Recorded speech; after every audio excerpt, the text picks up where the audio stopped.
Gusto mo mag-mythical glory before season end?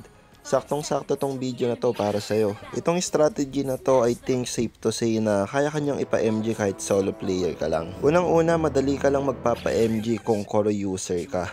Magbibigay ako ng mga dahilan kung bakit. Pinakauna na dyan, nakadepende sa'yo yung pag-gank, diba? So, more gank, more chance of winning.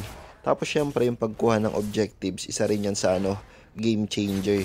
So kung magaling ka mag-core o kaya naman mahusay ka mag-red 3, malaki yung chance na madali lang talaga magpa-MG sa'yo. Kung di ka naman marunong mag-core, walang problema. Kaya nga natin ituturo tong strategy na to. Kailangan mo lang piliin yung opposite side ng gold lane, dun ka mag-start mag-farm. Katulad dito sa scenario na to, sa blue side tayo nagsimula kasi yun yung opposite ng gold lane.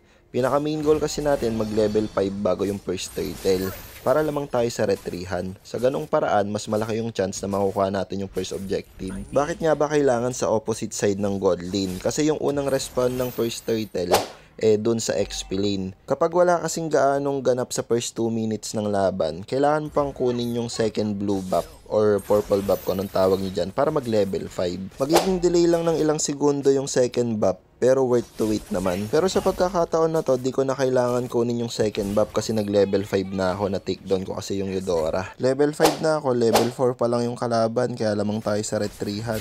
Follow for more.